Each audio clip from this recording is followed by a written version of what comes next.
कि जब वो हरिद्वार से कावड़ लेके आएगा तो बड़े से बड़ा जो पुलिस का अफसर है उसके सामने ही हो जाएगा, भोले भोले मान जा। और वो चाहे कुछ कर दे, किसी दुकान को तोड़ दे, कार को तोड़ दे, किसी के भी लठ मार दे, इसने मेरी कावड़ खंडित कर दी, सब उसके आगे ऐसे। और बड़े बड़े लाला मैं देखता हूँ थोड़ा बहुत, कई बार वो कुछ स्मोकिंग वगैरह में भी कर देते हैं, वो ऐसा खड़ा हुआ आ रहा है, बड़ा से बड़ा लाला जो 100 करोड़ का है, 500 करोड़ का है, वो उसके आगे हाथ जोड़ के, भोले मेरे टेंट में आ जाओ, मेरे कैंप में आ जाओ। वो भी मैंने YouTube पे देखा। और इस तरह के जो भी कार्यक्रम होते हैं, वो ऐसे कार्यक्रमों में हमें वो बातें सीखने को मिलती हैं जो आपको कहीं किताबों में, टेलीविजन के शो में कहीं मिलेंगी नहीं। तो ये अपने आप में एक अलग किस्म का अनुभव मिलता है और ज्ञान का जो जिसको कहते हैं कि वर्धन होता है, हमें समझ में आता है कि हमारा समाज क्या है। अभी हमारे सामने भाई विजेंद्र बैठे हुए हैं। भाई विजेंद्र ने एक बड़ी अच्छी बात कही कि जीडीपी का 20% जो है वो ठेकेदारी में जाता है और उसमें आपकी कोई हिस्सेदारी नहीं। पिछले दिनों आपने देखा होगा, अखबारों में खबरें आई कि विजय माल्या इस देश से 25,000 करोड़ रुपए उसने बैंक से लोन लिया और वो लेकर के भाग गया। वो नीरव मोदी और इस तरह के बहुत सारे नाम आए। तो इस सभा में मैं समझता हूँ सब बहुजन बैठे हैं, दलित हैं, आदिवासी हैं, ओबीसी हैं, किसान हैं। तो क्या आपके परिवार में, आपके समाज में, क्या आप किसी ऐसे व्यक्ति को जानते हैं जो 25,000 करोड़ रुपए का लोन लेकर के भागा हो? पूछ रहा हूं मैं आपसे। 25,000 करोड़ कोई लोन लेके नहीं भागा। अब दूसरा जो मेरा सवाल है, ऐसा क्यों होता है कि आप ये दलित और पिछड़े और आदिवासी और किसान भाई जो बैठे हैं, वो 25,000 करोड़ रुपए का लोन लेके क्यों नहीं भागते? ठीक कह रहे हैं आप। मैं अपने विजेंद्र भाई, मैं अब एक बार सब महासभा में गया, मैंने वहां ये सवाल किया तो हमारे जो समाज के लोग बोले कि भाई हम इतने ईमानदार हैं, हम लेके नहीं भागते, हम बैंक से जितना भी लेते हैं पाई पाई बैंक का चुकाते हैं। तो मैंने यही बात कही जो एक इधर से अभी आवाज आई कि असलियत ये है कि अगर हम लोगों को भी मिले, मान लो 10,000 लोगों को मिलेगा तो 10 आदमी हम में से भी लेके भाग जाएंगे। लेकिन असलियत ये है कि हमारे लोगों को 25,000 क्या 25 करोड़ रुपए का लोन नहीं मिलता।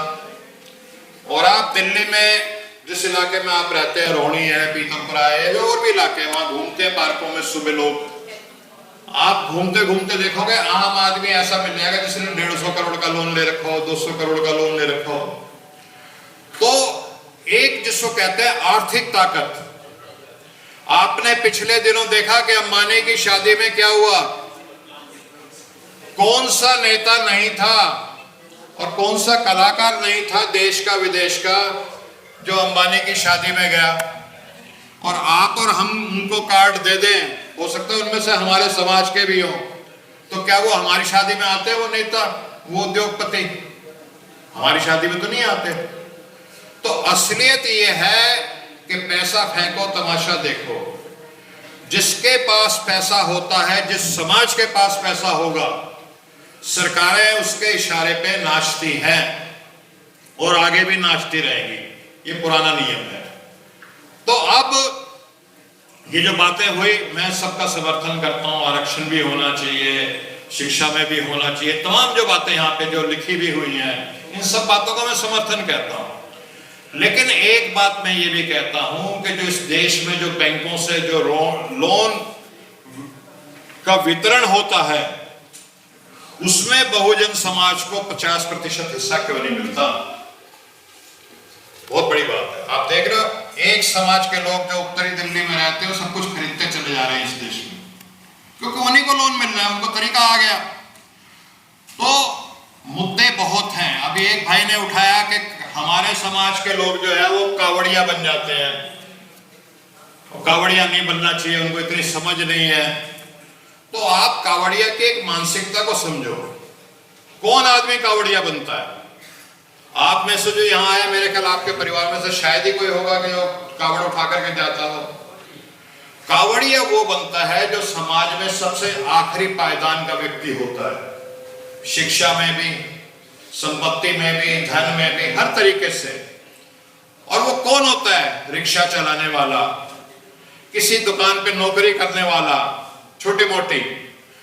और साल में, गौतम साहब आ गए, मैं कावड़ियों के बारे में बता रहा हूं अपना एनालिसिस। साल में जो कावड़िया है, जो समाज में पिछले सबसे निचले पायदान पे है, पैसे के मामले में, शिक्षा के मामले में, जाति के मामले में, हम कहते हैं ज्यादातर दलित और हमारे पिछड़े भाई होते हैं।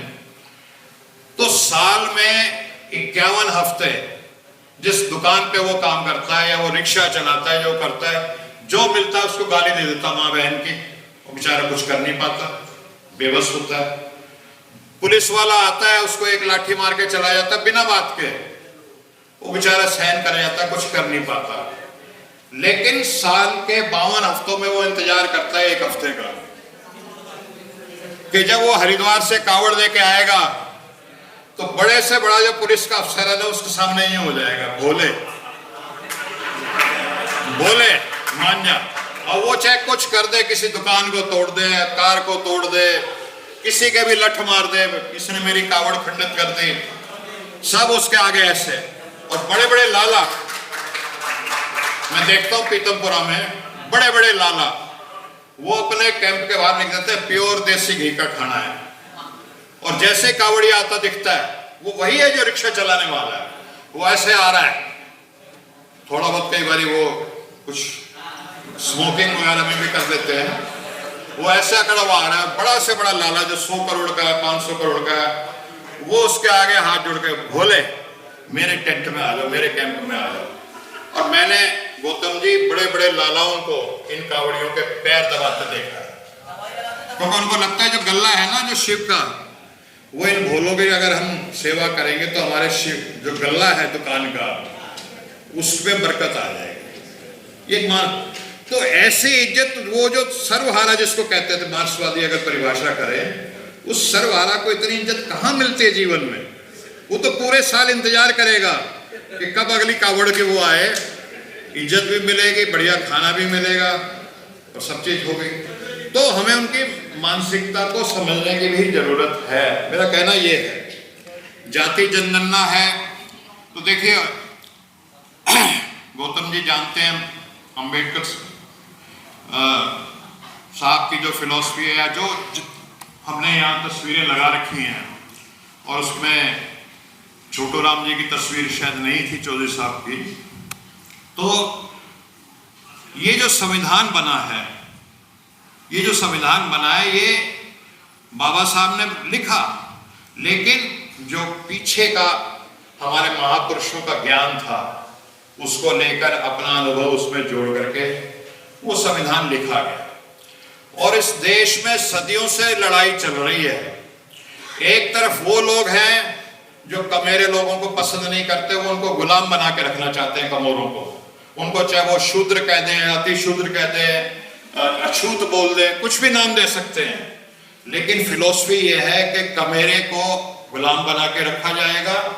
और इस देश में ये अकेला देश है कि जहां जो काम नहीं करता, जिसको ब्राह्मण, वैश्य, क्षत्रिय बोल देते हैं हम, वो व्यक्ति है जो कभी मेहनत नहीं करता, खेत में हल नहीं चलाएगा, वो कभी हाथ से काम नहीं करेगा, वो बैठ के खाएगा और वो राज करेगा। ये पुरानी चलती आ रही है। तो एक तो जो सीढ़ी नुमा व्यवस्था है 6000 जातियों की, जो हायरार्कियल सिस्टम कहते हैं, जिसको ब्राह्मणिकल मनुवादी व्यवस्था, वो है। और दूसरी जो है विचारधारा है समता की विचारधारा, जो हमारे संविधान में है, जिसको बाबा साहब ने संविधान में लिखा। तो ये समता की विचारधारा और ये विषमता की विचारधारा, इन दोनों विचारधाराओं में बहुत समय से युद्ध चल रहा है, आज भी है। उनको बहकाना आता है। वो कभी कह देंगे कि आपका दुश्मन बिहार में यादव है, यूपी में जाटव है, आपका मुस्लिम दुश्मन वो सब खा गए, हरियाणा में जाट है, वो सारी बातें कहेंगे। कहीं वो कह देंगे मुसलमान आपका दुश्मन है, इससे बचो। लेकिन असली खेल जो ये है कि सारा जो माल वो लूटने का खेल है, और वो चल रहा है, सदियों से चल रहा है। हमारे लोग बार बार चीज़ों में उनमें आते रहते हैं, तो बहुत ज़्यादा मैं नहीं कहूँगा, लेकिन ये है वोल्टायर, जिसने फ्रांसीसी क्रांति हुई जो बहुत बड़ी दुनिया की इतिहास की क्रांति मानी जाती है, उसने एक बात कही थी कि गुलाम को सिर्फ इतना बता दो कि तू गुलाम है और वो अपनी बेड़ियां खुद तोड़ लेगा।